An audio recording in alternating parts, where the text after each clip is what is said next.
Hi, everybody. Good morning. This is our October continuing education webinar for the State Extension Master Gardener Program. Today we have Elaine Mills, an Extension Master Gardener with the Arlington Alexandria Unit, and she started working with us in Cooperative Extension in 2012. Elaine quickly discovered a special interest in sustainable landscaping with a focus on native plants. She created our first set of fact sheets on tried and true native plants that are a popular resource on the Master Gardeners of Northern Virginia's website. She has supported subsequent training classes as an instructor and a mentor, acted as a coordinator at the Glen Carlin Demonstration Garden, and served on the social media and public education committees, as well as the NGNV board. For the past 15 years, Elaine has grown and photographed native plants, and she enjoys selecting pictures from her photo library to illustrate her articles, short videos, daily educational posts for MGNB social media, and public education presentations. Elaine is going to be talking to us today about native ground covers for sun and shade. I'm particularly excited for this because I have some bulb patches underneath the trees in my yard. And I like a good ground cover. So we will I'll take questions at the end, so please put them in the chat as you think of them. There's a good chance Elaine will answer them while she's presenting, but if not, we'll make sure that your questions get answered at the end. Okay, Elaine, take it away. Thank you so much, Grace, and welcome to all my fellow Master Gardeners from around the state. Thank you for joining me today for Living Carpets, Native Ground Covers for Sun and Shade. Today, I'll begin speaking about the ground covers and answering some basic questions about them. I'll briefly mention some problems with invasive species of ground covers and talk about the benefits of using native species instead. And then the bulk of the talk will be covering 15 plants for sun, 15 plants for shade, and 4 plants that can adapt to a range of sun exposures. At the end, I'll share some resources that I have found helpful and take your questions. We usually think of ground covers as plants with a creeping spreading habit used to cover sections of ground and generally requiring minimal maintenance. I'd like to introduce the idea that this category can include some somewhat taller plants, perennials, ferns, grasses, sedges, and rushes, and even a few woody plants. And we'll be covering those as we go along. Ground covers can be used certainly where turf doesn't grow well, such as on slopes or in other areas that are difficult to mow. They can be used as edging in borders and along paths, under shrubs and trees, as Grace suggested, between pavers, and in a range of sun exposures in those hot, dry curbsides we refer to as hell strips, as well as either in the center or the perimeter of rain gardens. And they serve quite a few functions in the garden. They can serve as the ground layer in a multi-layered garden, such as the forested area you see pictured to the left. They can help reduce maintenance by serving, in a sense, as a green mulch. They can act as a lawn alternative, reducing all those turf care tasks, seeding, mowing, watering, aerating. And they also are better for trees than the turf because turf prefers alkaline soil conditions while trees prefer a more acidic soil pH. Ground covers can cool the ground and retain moisture. They reduce soil compaction and erosion by filtering and slowing rainwater. They can certainly add beauty and interest to our gardens, as well as creating habitat for wildlife. Unfortunately, there are quite a few invasive species that continue to be popular and readily available. I'm indicating 8 species of invasive ground covers that have been designated in that category throughout our state. Luckily, the ones that are marked with an asterisk are invasive plants that are going to need to be labeled at the point of sale in nurseries beginning in January of 2027. As a reminder, invasive plants are non-native species that can spread from cultivation in our gardens to cause harm in natural areas.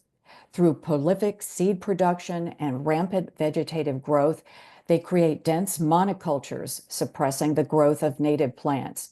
Some of them, like winter creeper and English ivy, can climb, smother, and kill trees. Some may have what are referred to as an allelopathic effect.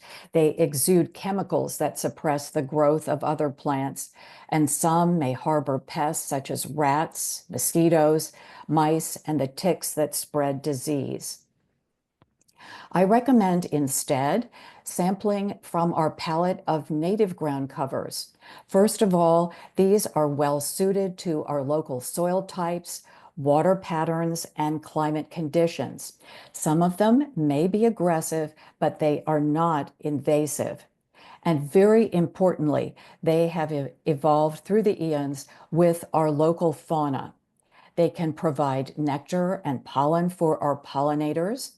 They can serve as what are referred to as larval host plants. That means that the foliage of those plants will serve as nourishment for the important caterpillar stage of our butterflies and moths, therefore supporting the entire life cycle of those insects. And those caterpillars are particularly important in our food webs. Ground covers can also provide fruit and seeds for wildlife, offer cover for a variety of animals such as ground nesting birds, toads, lizards, and turtles. And we now are understanding that native ground covers can be very important, creating what are referred to as soft landings. These are going to create protective cover and habitat for the caterpillars and other insects that need to overwinter to complete their life cycle. I'd like to mention that I have provided a handout. Grace has provided a link to that on the Virginia Tech website, and I believe she's also going to provide a link in the chat. That handout is a list of all the plants I'll be discussing. I provide both the common and scientific names for the plants, and very importantly, I have embedded hot links that will take you to fact sheets, the tried and true fact sheets that she mentioned, that are going to summarize all the information that I'll be sharing with you today. So no need to take notes. You can just sit back, enjoy the show, and then refer to the handout later should you wish to get further information on certain plants. So let's begin with the low-growing perennials for sun. These are going to be plants that are 1 foot and under, and I'm going to be introducing them in bloom sequence. We'll begin with moss phlox, Phlox subulata. This is a dense mat-forming perennial. The foliage is only 4 to 6 inches tall, but it can spread across 1 to 2 feet in sun and dry conditions. This particular plant is very tolerant of drought and poor soil. Moss phlox has evergreen needle-like leaves, and it will create a carpet that helps to stabilize soil. In the spring, from March to May, you'll see these fragrant tubular flowers, and they come in many different colors, providing important early season nectar. Moss phlox is very attractive when draped over a wall. It's also useful for edging in a garden, can be featured in rock and water-wise gardens, and also used on a slope for erosion control.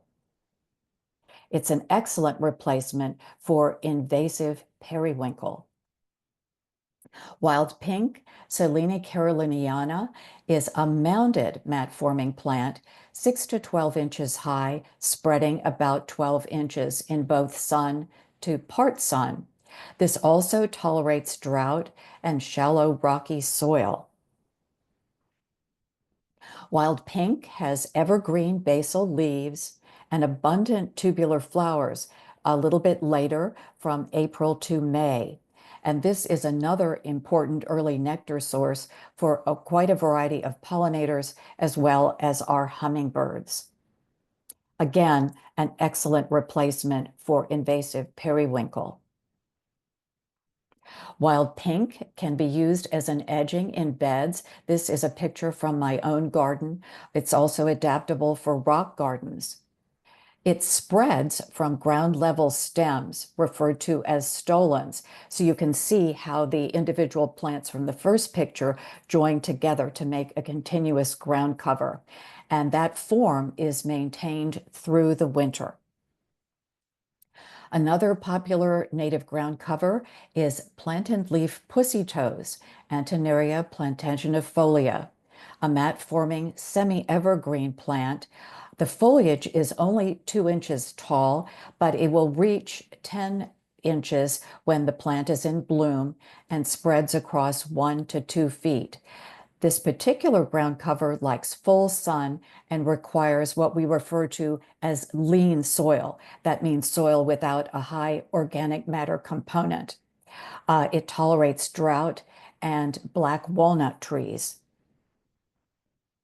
Pussy toes has woolly grayish leaves, and this is a good example of a larval host plant. This provides nourishment for the caterpillar stage of the American painted lady butterfly. And these are the male and female flowers on 10-inch flower stalks. They bloom from April to May, attracting small bees and flower flies. And you can see how they get their name. Those little clusters of blossoms really look like kittens' paws. Pussy toes spreads to form a dense, weedless mat. It's excellent for dry, shallow, rocky soils. It can be used as an edging or in rock gardens and even tolerates light foot traffic. Here it is as an edging in my garden, and you can see how it's spreading, so I don't even need to use that many of the non-native ground covers that were initially there. This is an excellent substitute for invasive creeping jenny. Blue-eyed grass, Sisyrinchium angustifolium, is a dense tufted plant with expanding clumps. It is about 10 to 12 inches tall and spreads across about a foot in sun to part shade. This particular plant, unlike some of the others we've mentioned, needs consistently moist, well-drained soil. It can even self-seed in ideal conditions. Unfortunately, this one is not particularly deer resistant. Despite the name blue-eyed grass, this plant is actually a member of the iris family with the typical narrow sword-shaped leaves. It flowers from April to May, drawing native bees and flower flies with those delightful blue blossoms. It's an excellent edging for borders and pathways. You may be surprised to learn that we have a native cactus, Eastern prickly pear, Opuntia humifusa. This is a clumping, low-growing cactus reaching about a foot tall, but it can spread as much as 3 feet across. Another plant that definitely prefers full sun and dry, well-drained soil. It tolerates drought once established and is definitely intolerant of shade.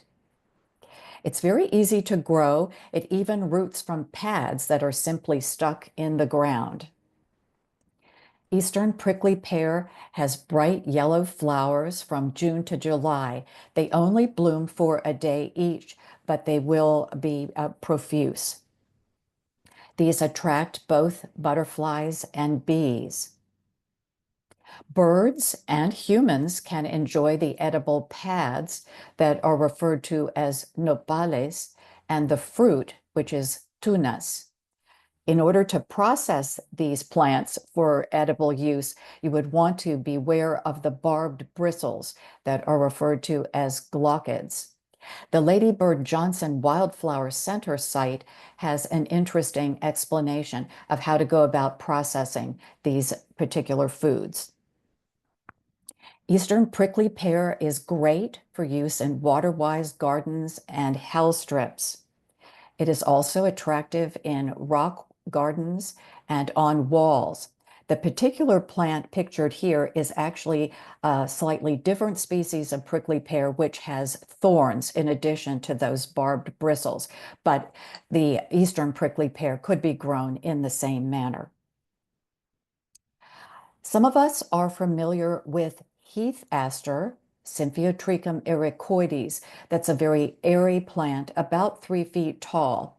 I'm signaling here the snow flurry cultivar of heath aster, a very prostrate form. It's dense and branching with woody stems, only 4 to 6 inches tall, but spreading quite wide, over 2 to 4 feet. This can grow in sun to filtered shade in dry, well-drained soil. It's tolerant of both drought and black walnut. Be aware that deer may nibble the young leaves. Snow flurry begins its growth as early as March with these stiff and linear basal leaves. And then the leaves on the stems are rather needle-like, looking something like heather or ground-covered juniper. And then from September to October, you'll see these very dense sprays of tiny white daisy-like flowers, attracting a wide variety of pollinators. Snow flurry creates a weed-free mat, excellent for border fronts and edging. Mount Cuba suggests that it can be used in rock gardens and water-wise landscapes. And I've even used it as the so-called spiller element in containers. This would be the plant that you would have surrounding the taller filler and thriller elements, and it would actually drape over the edge of a pot.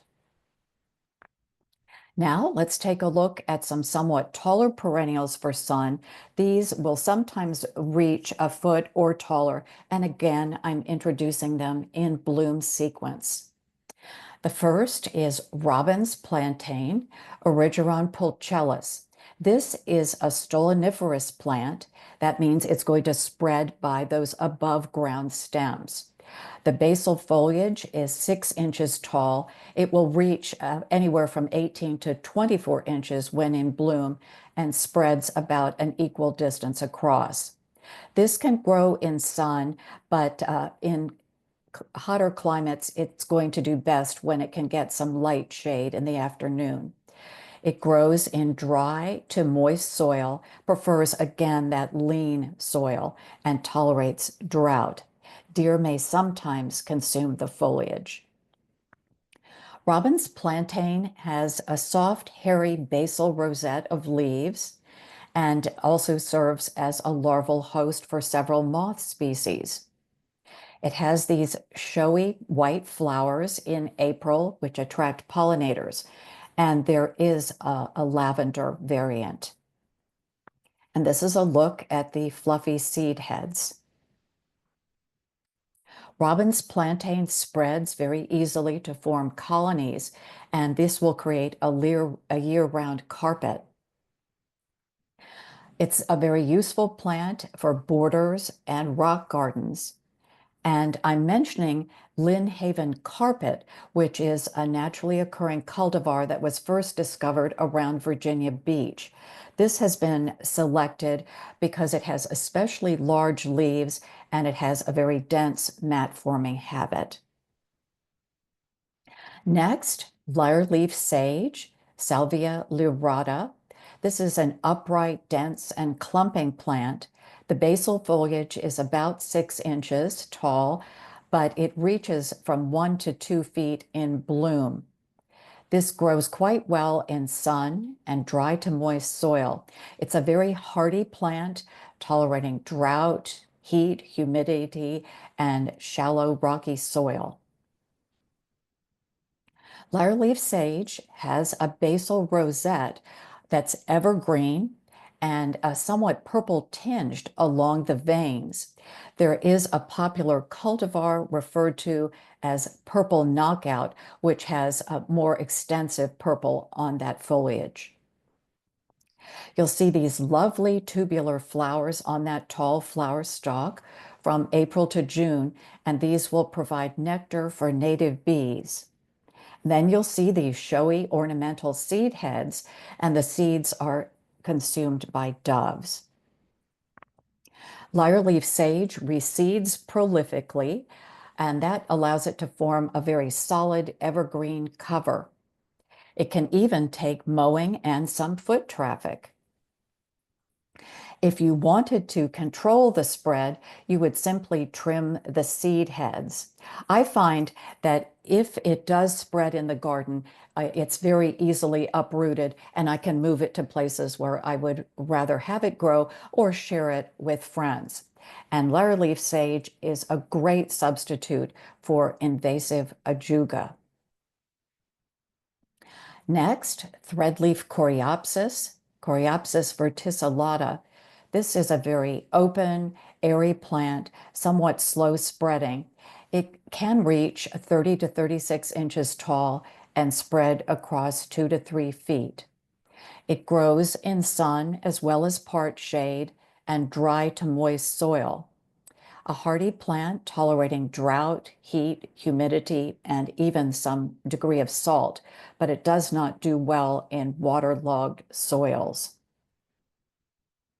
Threadleaf coreopsis can spread both by rhizomes and self-seeding, and is so named for its fine textured foliage. It has these lovely yellow flowers from June to September, a very long plume period, and is a great nectar source for pollinators, and then its seeds will be eaten by birds. Threadleaf coreopsis is excellent for use in hell strips. Here it's pictured at the curbside in our sunny demonstration garden. It's also an excellent edging plant for borders.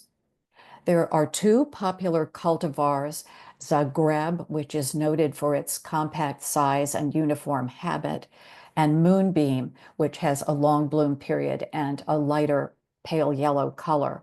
Both of these are described in a research report by Mount Cuba, the garden that does a lot of trials of native plants.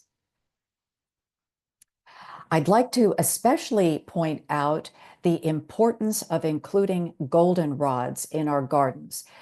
Entomologist Doug Tallamy, who has done studies on how both our woody and herbaceous plants provide that important larval host support to our butterflies and moths, has indicated through trials that the goldenrods are the #1 herbaceous keystone genus.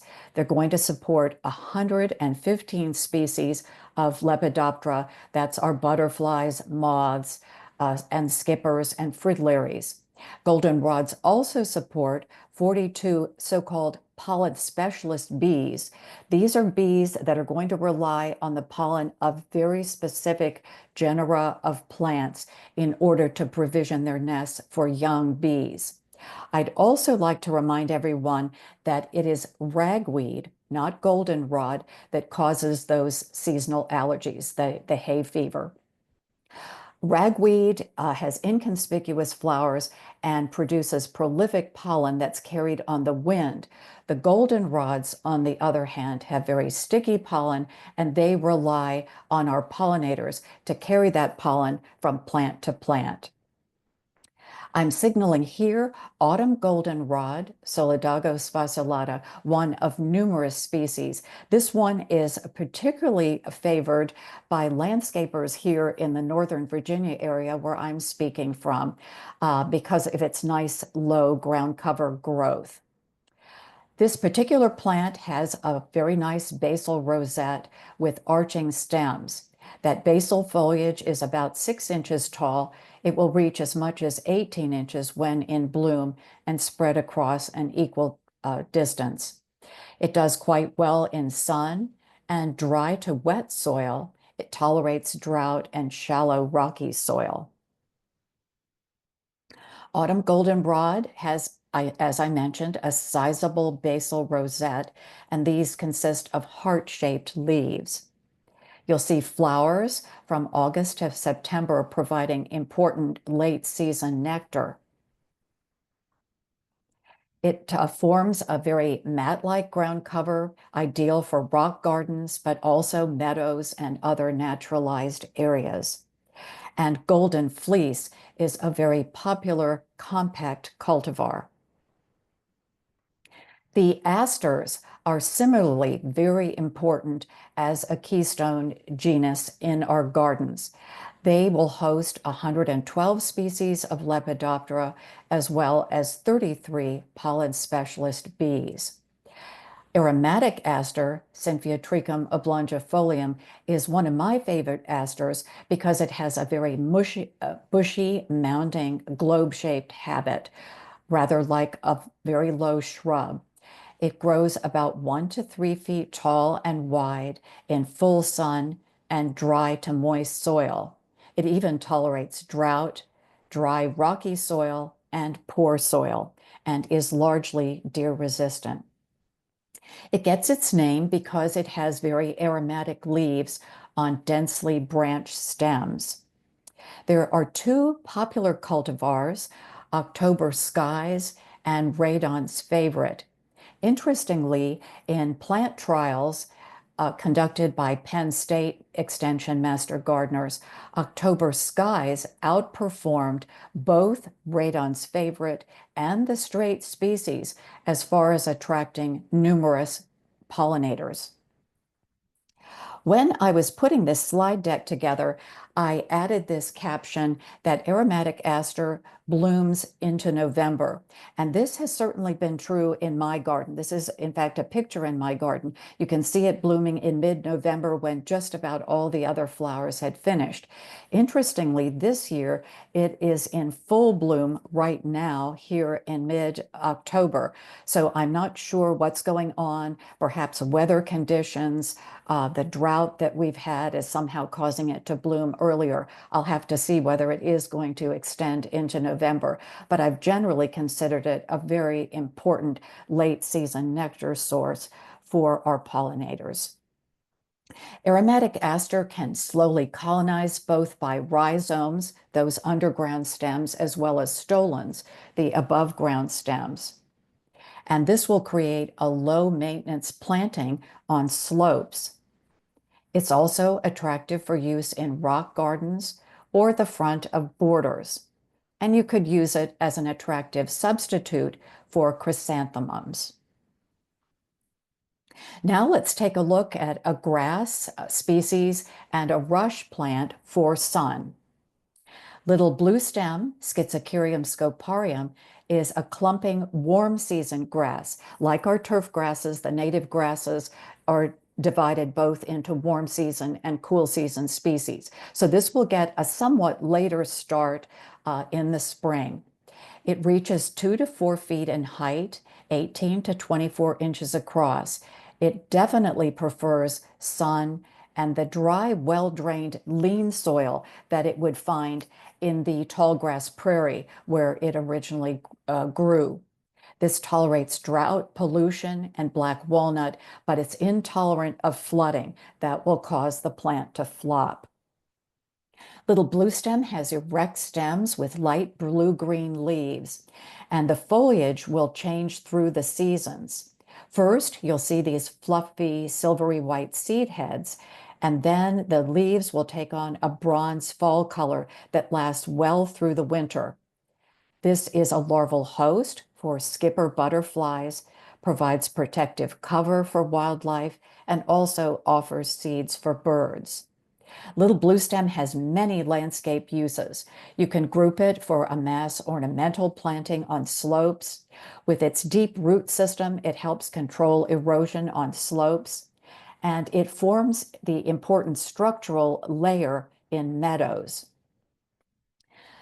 Common or soft rush, Juncus effusus, is an upright rhizomatous plant, 2 to 4 feet tall and spreading an equal distance. Another plant that likes full sun, but in contrast to the little blue stem, this needs wet or at least consistently moist soil, and it can even grow in standing water up to 4 inches deep. This is an evergreen plant. It has smooth, leafless, spire-like stems and these golden brown flowers from July to September. It forms the important central component you see there in this rain garden. And it can also serve for erosion control on moist banks. And let's finish up with a woody plant for sun. This is the Grow Low cultivar of fragrant sumac. The full species grows about 6 feet tall, but this particular cultivar reaches only about 3 feet tall, but it will spread quite wide over 6 to 8 feet in sun to part shade and dry to moist soil. It has glossy aromatic foliage. Although it's in the same family as a poison ivy, this has non-toxic foliage. You'll see the male catkins from summer through winter, and then female flowers in April, which attract pollinators. And when those are pollinated, they will form fuzzy fruit for birds. And the plant takes on a brilliant fall color. Grow Low fragrant sumac works very well as a foundation plant or green mulch under trees and shrubs. Here you see it spreading by suckering to form a low hedge with its brilliant fall color. It's also excellent for bank stabilization. Here it is in a location in a church parking lot where I recommended the planting. And you can see here how it filled out over the years so it can handle those hell strip conditions. Now let's take a quick look at some ground covers for sun to shade. The first are the violets. These are sometimes maligned, but I find that these volunteers in my garden are very helpful. There are many different species. These are mounding plants about 6 to 9 inches tall that can grow in a range of sun exposures from sun to shade and moist soil. They bloom as early as March. A common blue violet and its Confederate variant are very common, of course, and yellow and striped violet are 2 other species. These are great sources of spring nectar. And very importantly, the violets serve as a larval host to 30 species of fritillary butterflies. They can serve as a natural woodland ground cover, and I use them as a green mulch under woody plants. Another great plant for a variety of sun exposures is golden ragwort, Pachera aurea, a clump-forming plant, 6 inches with its foliage and 30 inches tall with the bloom. It grows in moist to wet soil and is evergreen. This particular plant is highly recommended by ambassadors of our Northern Virginia Bird Alliance. Golden ragwort has glossy basal leaves and serves as the larval host for 18 species of butterflies and moths. It has purple buds, and interestingly, those will open into bright yellow flower clusters in April. They are on those tall 18-inch stalks for about 3 weeks, attracting bees and butterflies. This plant will spread both by self-seeding and basal offshoots. If you wanted to control its spread, you would trim those seed stalks before they go to seed, as pictured here. Golden ragwort has numerous landscape uses. It's a nice edging for pathways, can be used at the front of a border, or used en masse for great impact. You can allow it to naturalize in woodland areas. Here it's used as a green mulch under shrubs, and it's a great plant for erosion control on slopes. Great substitute for invasive English ivy. Golden Alexander's Zizia aurea is an erect branching plant ranging from 18 to 36 inches tall in moist soil. It has compound leaves with toothed leaflets, and it serves as a host plant for swallowtail butterflies. It has flat-topped flower clusters that appear first in April, easily accessible for pollen and nectar with that flat cluster. And you'll see these interesting showy seed heads in the summer. Golden Alexanders can be used as a green mulch under shrubs and trees. The plants freely self-seed to create an attractive edging in a layered garden. Here you see it in my garden along a stepstone pathway. And this is a great substitute for invasive bishop's weed. The heucheras, the coral bells plants, are quite popular in the horticulture trade. This is a cultivar of a native species, Heuchera villosa, and the cultivar is autumn bride. This has a rounded clumping form. It grows anywhere from 18 to 36 inches tall in moist soil. This particular plant you want to keep moist to avoid its decline, and it is evergreen. It has large toothed leaves that remain through the winter. Mine has even survived through ice and snow. And here are the particularly airy panicles. They bloom all the way from June into October. Mine are in spectacular bloom right now, and these attract bees and butterflies. And then they form these very striking seed heads, especially lovely when backlit by the sun, and these will last through the winter. Autumn bride alum root can be massed in woodland gardens to control erosion. Here you see it used as a foundation planting in our Glen Carlin demonstration garden. And one of my master gardener colleagues uses the plant as a base under shrubs and an edging for walkways. Now let's move on to look at some low-growing perennials for shade. The first is Allegheny spurge, Pachysandra procumbens. Now, an alert, if you are particularly concerned about using only locally native plants, this is not technically native to Virginia, mostly found in Kentucky, Tennessee, Mississippi, and Alabama, but it does grow quite well here. It's a clumping plant reaching 6 to 10 inches tall and spreading about a foot or two in part shade to full shade. It does best in moist soil, but will tolerate drought and dense shade and is evergreen. You'll see these fragrant blossoms in very early March. And then some interesting seasonal changes in the foliage. This is a look at the new leaves, rather chartreuse in color, as they begin to form under the lingering evergreen foliage. And then here they have a marbled pattern as they open up along with those blossoms. But later in the season, they will take on a solid green. Allegheny spurge spreads to form colonies, so it can be used en masse in woodland gardens.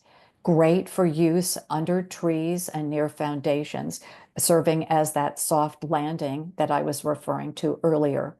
And it is a great substitute for invasive Japanese Pachysandra. A native plant which is native to our state, wild ginger, Asarum canadense, is lush but deciduous. It grows 6 to 12 inches tall, 12 to 18 inches across in part to full shade. Definitely requires moist soil. I sometimes have to provide a little supplemental water in the summer. Wild ginger has satiny, heart-shaped leaves and serves as the larval host for the pipevine swallowtail butterfly. And here's a look at the charming burgundy-colored flowers that appear from April to May that are hidden beneath the foliage.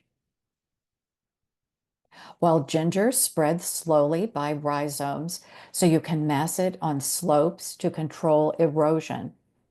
It can also be used in a woodland garden or more formally as edging. Next, wild stonecrop, Sedum ternatum. This is a prostrate mat-forming plant, only about 2 to 6 inches tall, but spreading each individual plant across about 6 to 9 inches. It can take sun to part shade, prefers moist soil, but can tolerate rocky soil and drought. It's semi-evergreen. Wild stonecrop has very interesting succulent leaves that are arranged in whorls.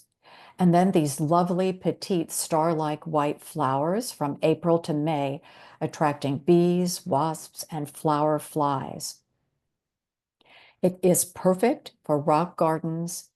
And here you see how I've used it under trees and shrubs as a ground cover in my garden. Next, green and gold, Chrysogonum virginianum, a mat-forming clumping plant.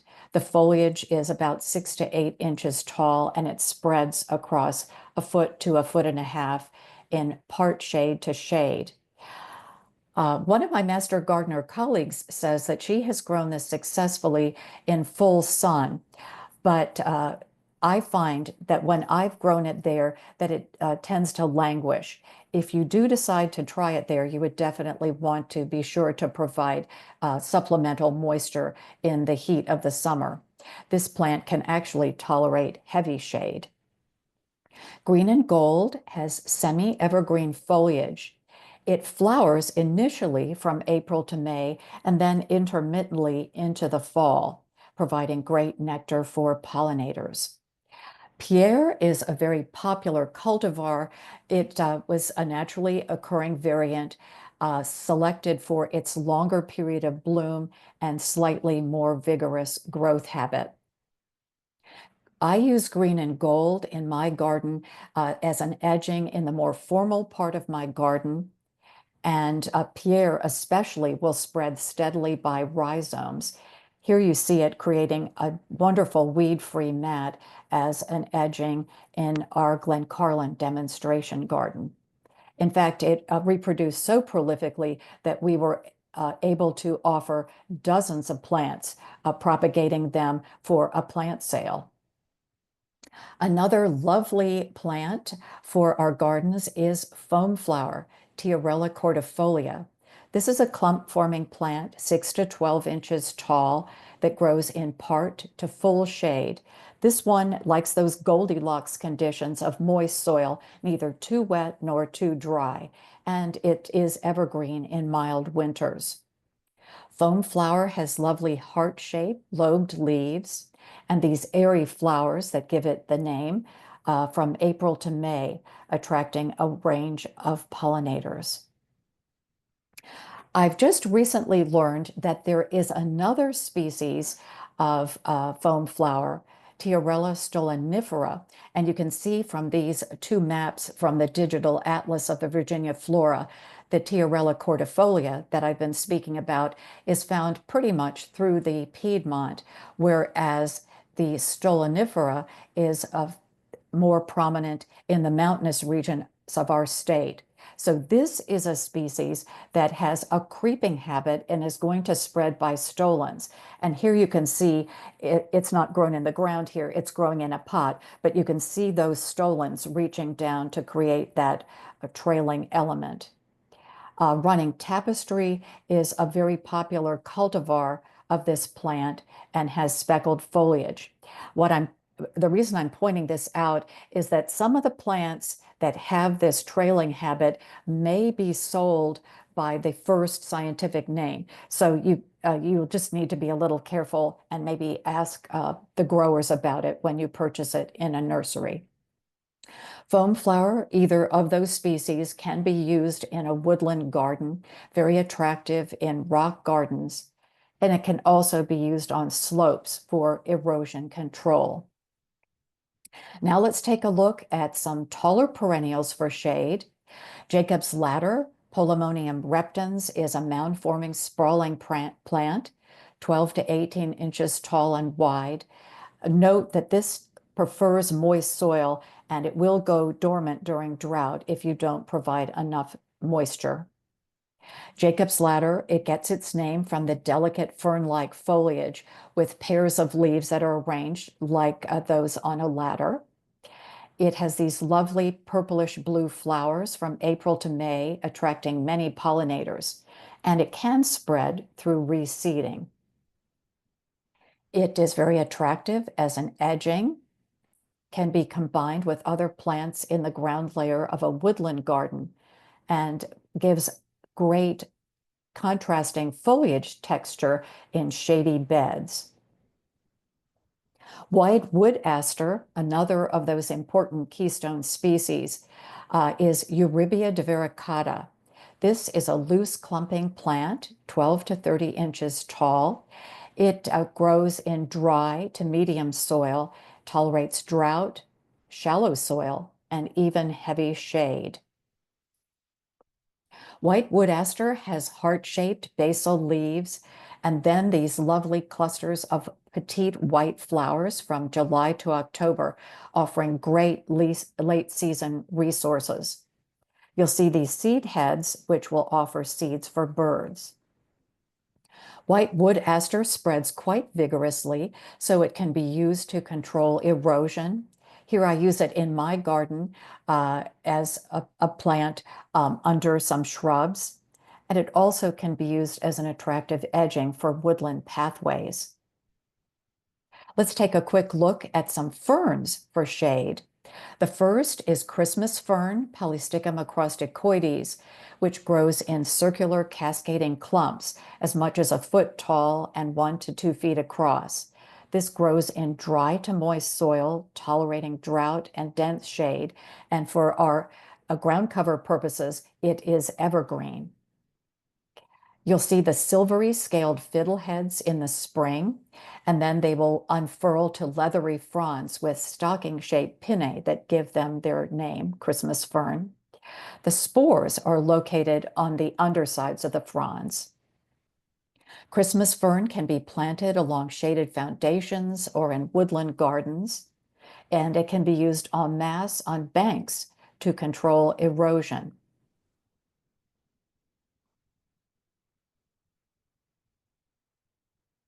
Another great fern for use as a ground cover is marginal wood fern, Diopterus marginalis. This grows in a vase-shaped clump, 18 to 24 inches tall and wide. It tolerates drought once established, and very importantly for our purposes, it is evergreen.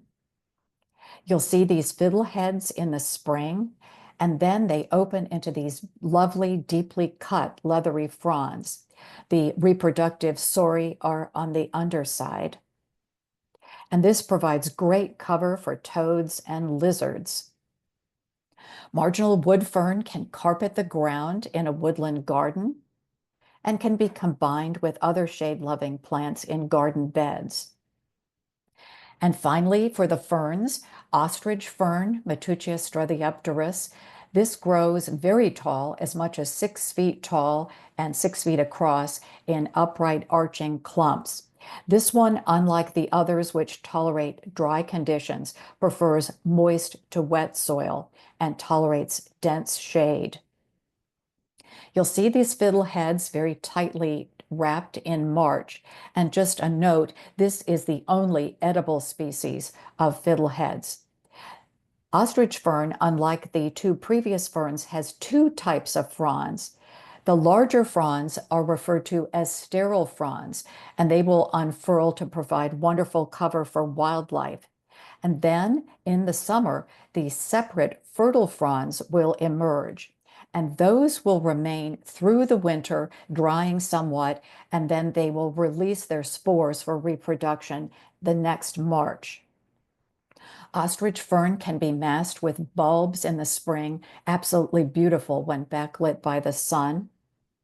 It can be used also beneath shrubs, or it can carpet the ground in a moist woodland. Let's take a look at some grasses and sedges for shade. Creek sedge, Carex amphibula, has a clumping habit, 12 to 18 inches tall and wide. It grows in moist to wet soil. It will even tolerate sun if it's not allowed to dry out.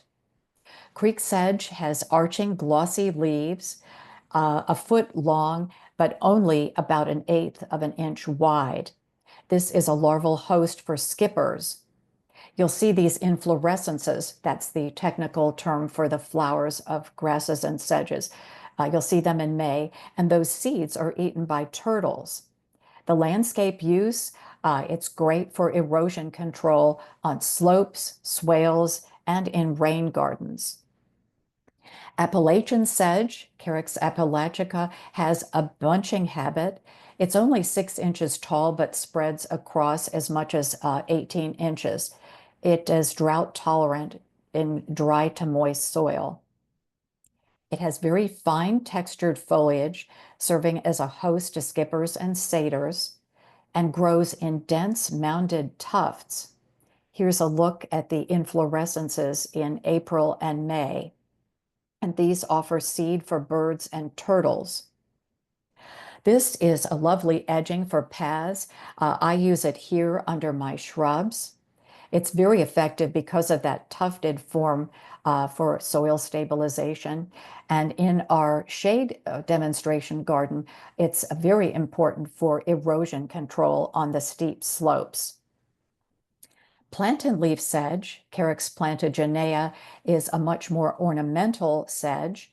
It grows in moist soil. It even tolerates dry shade once established, and it is evergreen. It gets its name, the alternate common name is seersucker sedge because of these strap-like leaves with the puckered veins. It is also a larval host plant. And here's a look at the inflorescences appearing in early March. The birds will eat seed, and then it often develops offsets from short rhizomes. And you can separate these from the main plant to allow you to spread it throughout your garden to serve as a nice ground cover.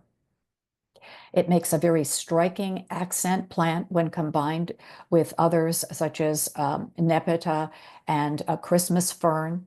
And here you see it serving for erosion control on slopes, even in the dead of winter. It's excellent for edging and a fabulous replacement for invasive liriope. I just realized that I indicated I was going to be talking about a native grass, but because of our limited time this morning, I want to urge you just to refer to the tried and true fact sheets, both on the ground covers, the grasses, as well as other perennials and the ferns. You can get to these fact sheets directly by following the links from the handout that I'm providing. But you can also go to our MGNV, Master Gardeners of Northern Virginia website. And there you would go to the Plants menu tab and look for the different categories of plants. So you could select one. I would encourage you to go and look and explore because there are so many plants that I wasn't able to have time to discuss today. May apple is one. There are other phlox and goldenrod species, wild strawberry, partridge berry, dwarf crested iris. But if you select one of those, you'll be taken to a very detailed fact sheet. I've created these along with a Master Gardener colleague, Mary Free. I also have developed a set of invasive plant fact sheets, and you can see at the bottom of them some suggestions of preferred native plants, and the links will take you to those fact sheets. And I've also paired these fact sheets with short videos on each invasive plant. They describe the problems caused by the plant and ways to control or remove them. There are some other important resources. Here in Northern Virginia, many of us refer to this wonderful guide, the Plant Nova Natives Guide. But I'd like to suggest that for those of you in other regions of the state, that you consult your regional guides. And finally, I've also offered some links on the handout as to where to buy native plants. Here in Northern Virginia, we refer to the resources provided by Plant Nova Natives. They actually indicate some nurseries that are well beyond the Northern Virginia region, but you can also go to the Virginia Native Plant Society website to see listings of native plant nurseries as well. Do we have any questions, Grace?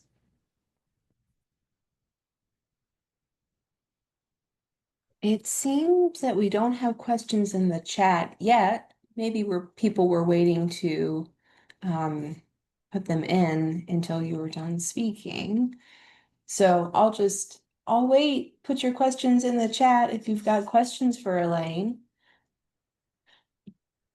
I have a comment. I have a lovely bed of ostrich ferns in the front of our house. They were there when we bought the house and moved in, and they have been incredibly low maintenance. It gets evening sun, and we're in zone was 5B here, maybe 6A. And then we've got a brick house, so they do get a little bit of warm, especially in the summer. Just So being they're a next to the little, foundation. yeah, they're a little crispy right now, but they are beautiful. They look fantastic up against the house, and I spend a little bit of time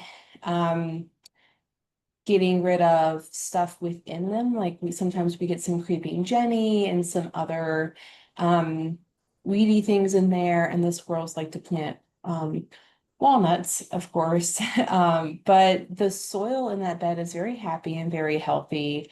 And I occasionally take out some of the dead leaf litter from the ferns that don't manage to overwinter there. But I've been really happy with them. I've been they've made their way out into the lawn and get mowed. They are persistent, but I've been very pleased with those. They're also nice in cut flower arrangements in the house if you need a little extra greenery. They don't last as good as ferns designed for that and bred for that, but they are nice little extra greenery from the yard. So I was happy to see ostrich ferns on there. And pertaining to ferns, one thing that I didn't highlight particularly, ferns as a plant category, as well as the grasses and sedges, the rushes, those as a broad category tend to be deer resistant. So those of you who have concerns about deer, those are plants that you can tend to count on to be more resistant to deer. For those of you who may have questions about how to deal with deer, there is a wonderful presentation by a colleague, Kathy Clements. In fact, she was asked to give her presentation at International Master Gardener Conference this year. It's called Strategies for Dealing with Deer. You'll find that in the Master Gardener Virtual Classroom on our MGNV website. And that gives you lots of great strategies, not only repellents and barriers, certain ways that you can do your landscaping that with hardscape in particular that can make it a little bit more problematic for deer to enter your garden. And she also has suggestions of plants that tend to be more deer resistant. Yeah, yeah. And I will say I've never had an issue with the deer eating the ostrich ferns in our yard. They have Good. plenty else to eat, and they don't seem to have an issue with eating things close to the house. They have left those alone, which is nice because it's a nice long, thick bed of greenery in the spring and early to midsummer.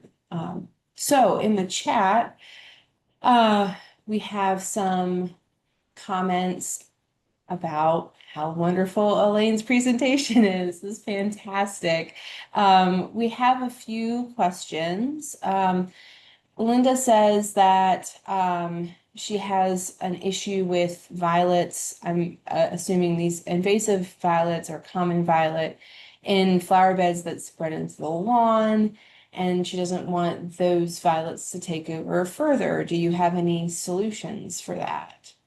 Well, I mean, I'm not someone who uses any chemicals in my garden. So I do have plenty of these violets that volunteer. Quite frankly, I just use a tool. One of my favorite garden tools is the Hori knife, Hori. Um, and they're fairly shallowly rooted. And that tool has a nice sharp point, some serrated edging to one side of the blade, and I will just dig down underneath.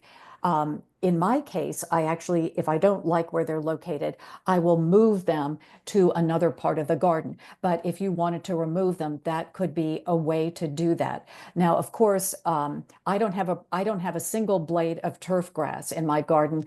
My yard is completely planted with native ground covers as that base layer, so I don't have to worry about it getting into the grass. But I hope using a tool like that could maybe help you get them out.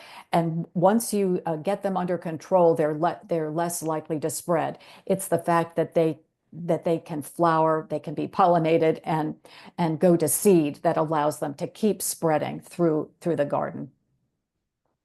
Yes, and I'll also say if you have stuff in turf grass, I know that there's a tendency among our master gardeners, especially our native enthusiasts, to not use chemical control.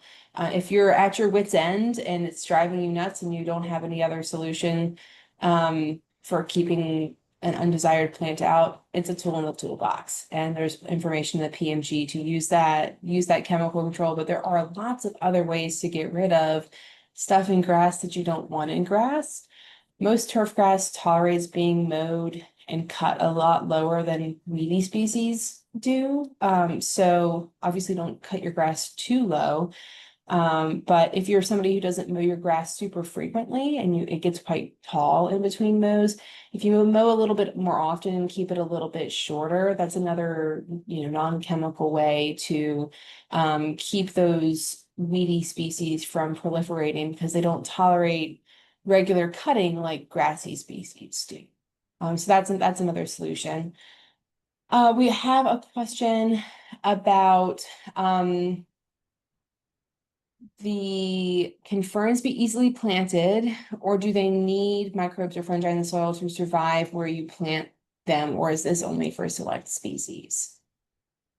I didn't hear. Do they need what kind of conditions?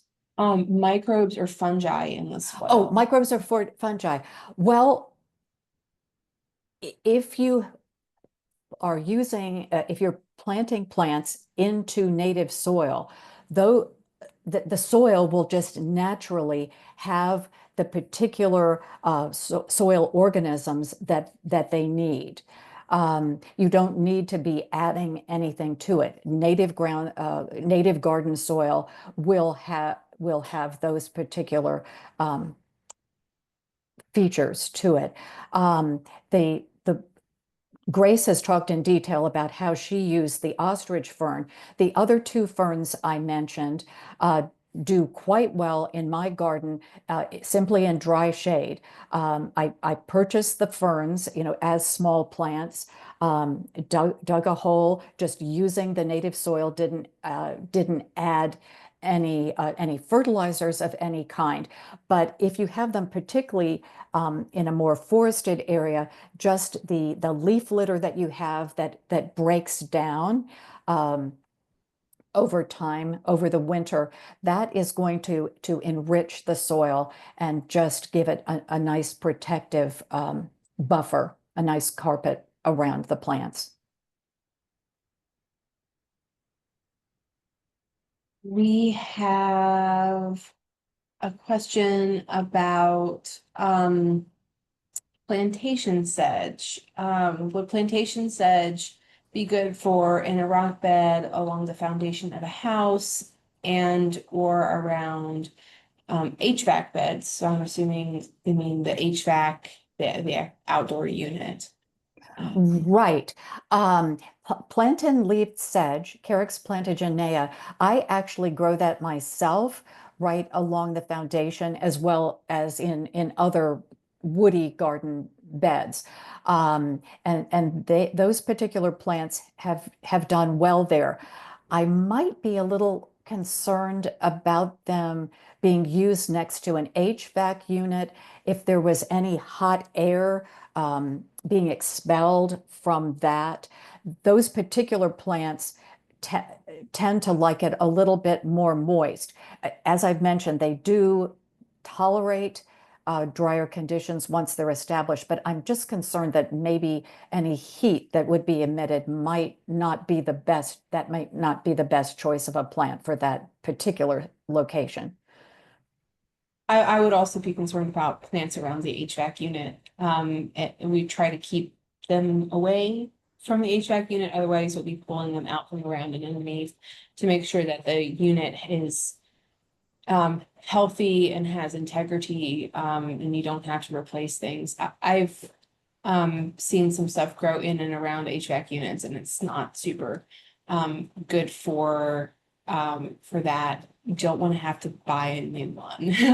So I see lots of people put plants kind of in front or around to kind of block. At our house, we have access to it and it's clear around it. It's a bit of a fight to be clear around it because there's some aggressive ornamentals that were planted near it, and so we have to constantly pull away from our HVAC unit. But we have a big viburnum bush in front of it, but spaced back that completely hides it. So that might be an opportunity for a bigger, depending on how the layout is, for a bigger flowering plant, or an evergreen if you're trying to hide the unit. Yeah. That was going to be my suggestion as well. Any other questions? We had we've got a question about cultivars. How do you feel about cultivars? I'm assuming cultivars of native species. And that also their lyre-leaf sage thrives in almost complete shade in Richmond. So that's good. Good. Thank you for that comment. As far as cultivars, the ones that I've flagged, quite a few of them tend to be what are referred to as naturally occurring cultivars. There are two types of plants that are sold as cultivars. There are some that are just variants of a straight species that have evolved just through genetic reproduction. These are, quotes, discovered by horticulturalists. There are certain traits that are found particularly attractive, and those are said to be selected. They are then given a name and propagated for sale. The other type of cultivars are those that are simply bred by horticulturalists. They haven't evolved out in nature. They're just created in the nursery. And those are created more with us, the humans, the gardeners, in mind. For particular traits like showier flowers, a longer bloom time. And some of the adjustments that are made to the plants are not going to allow them to provide all of the services, the ecosystem services that we associate in those normally occurring interrelationships with our animals. So for example, in the woody plants, if the foliage color is changed, particularly to red or purple, as quite often happens, I'm thinking particularly with nine bark, it's very attractive for us, but then that plant can't be used as a larval host plant. The foliage color isn't recognized by the caterpillars of the butterflies and moths, so they wouldn't be able to use it as nourishment. When flower shape and color are changed, when double flowers are created and the nectaries, the reproductive parts of central parts of the plant are replaced by extra petals, then that won't provide the floral resources for pollinators, for bees to get that pollen that they need to provision their nests. I've given a talk, a presentation specifically called Native Plant Species and Cultivars. That is also located on our Master Gardeners of Northern Virginia website. And I go into great detail to explain what I've been discussing here. And I refer to a number of different plant trials. In fact, I guess I did mention the Penn State Extension plant trials. Today I mentioned just how that the aromatic aster was considered, but there were numerous other species, and you can get lots of details from that talk as to which cultivars might be preferred over others.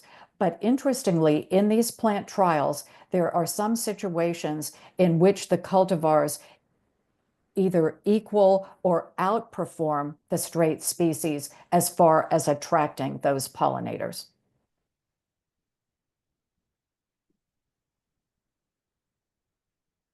I think that's it for the chat. Fantastic presentation, Elaine, and I love good, thorough answers to questions. We all learned a lot today. The handout is going to be linked on the webinar archive page, and this presentation is recorded. So if you want to go back and watch again, I encourage you to do so. I also do encourage you to check out the Master Gardeners of Northern Virginia, educational library that they have online. There's an extensive amount of information up there cultivated by Master Gardeners, presentations from Master Gardeners, etc. They have a phenomenal public education program up there, and I get all the emails through Better Impact when those are announced, and I love to see it. So definitely inspiration from that unit for a really fantastic educational component in their program. Everybody give Elaine a little round of applause, and we'll end our meeting today. Thank you so much for joining me, and happy gardening to everyone. Thank you.